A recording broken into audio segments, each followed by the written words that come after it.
DJ Ferris. The Chicago, nigga. It's the real one. Hit me. Only one is pulling shit the fuck up. This is Sports Talk.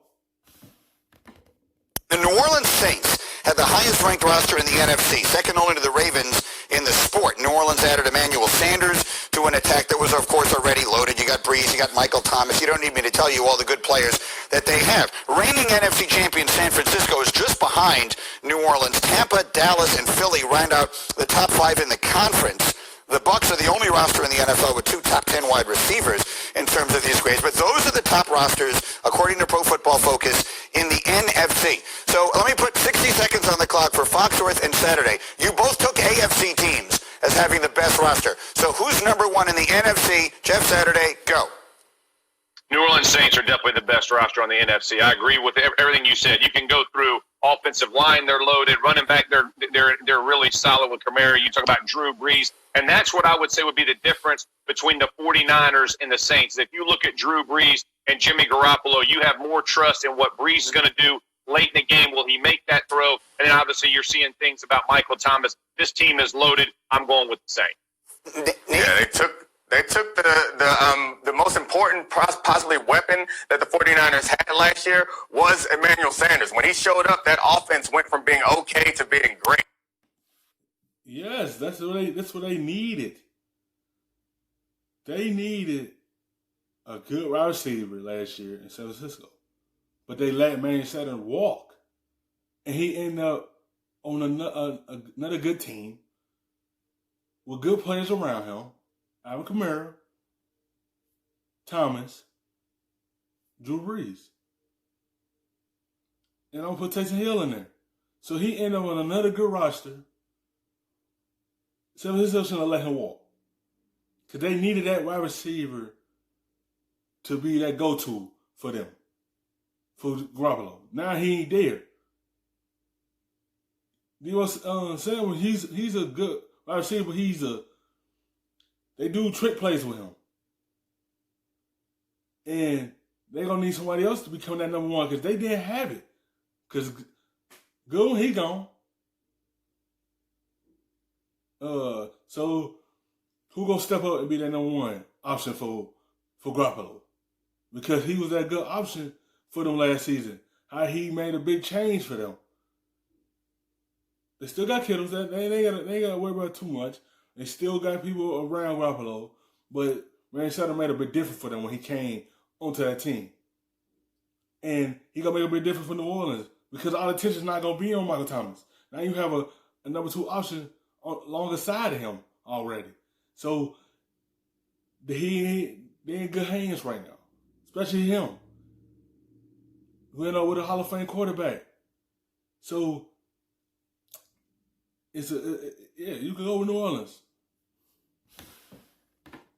So the Saints have added him to their offense and taken him away from the 49ers. I think the Saints are certainly the team to beat. And it's not even necessarily because of all the offensive talent they have. They have a ton of talent on defense. And I know we love the 49ers front four. It's incredibly impressive, but they did lose Buckner. And the Saints front four is just as productive, and especially at the edges, getting pressure on the quarterback. I love that group. And of course, secondary, always most important position group on the team.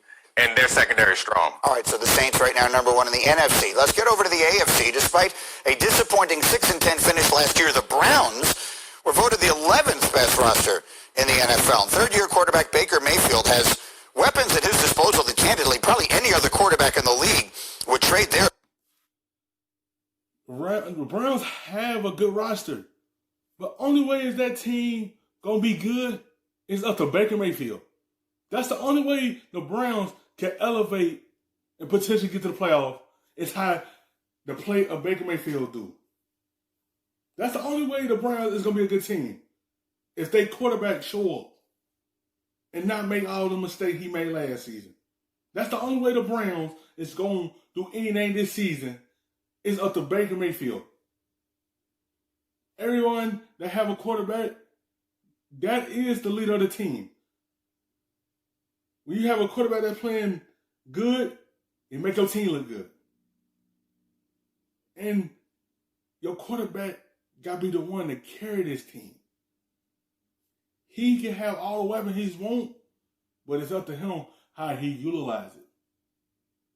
Only way the Browns going to be a good team is up to Baker Mayfield. 4, you got Odell and Landry and Njoku and Nick Chubb and Kareem Hunt. It goes on and on. But the question is, what happened to the quarterback last year? The author of the article, Ben Lindsay, points out that Mayfield's drop-off in 2019 was dramatic. He wrote his grade on Pro Football Focus of 83.2 as a rookie was better than every first-year quarterback except for Russell Wilson and Dak. That number fell to 73.5 last year, 18th out of 32 qualifying quarterbacks. So let's go on the clock again and ask the question in 60 seconds, which Baker Mayfield are we going to see in 2020? Neek, go. Yeah, I mean, honestly, I don't think that you want to see either. I understand what Pro Football Focus is saying, that his rookie year was really good, but I don't think his rookie year was all that great. He showed peaks and valleys. He had great games and then awful games. What you want from him is consistency. I hope that we see a Baker Mayfield that is more consistent. I think we will see a Baker Mayfield that's more consistent, but I think we made a lot of his rookie season because they had such a bad history there as far as quarterbacks are concerned, and then we saw a young guy who showed potential that we thought he could build off of, and he didn't do it last year. So hopefully he gets more consistent in his coming season, and I think he will. How about you, Jeff? Yeah, I'm going rookie season. And listen, here's the deal. You made a point last segment about coaching matters. Coaching matters. 4 head coaches, 4 offensive coordinators. There's been no consistency with the Browns. Yes. How you going to say he been inconsistent? The Browns, in general, being inconsistent. You can't have that many coaches going through a young player ear. That's not helping. Because he jumping out of system, out of system, out of system. He need consistent with that organization. They need to establish a culture there with coaches. You can't continue kicking them on out and then another coach is filling in another system. That's not helping him.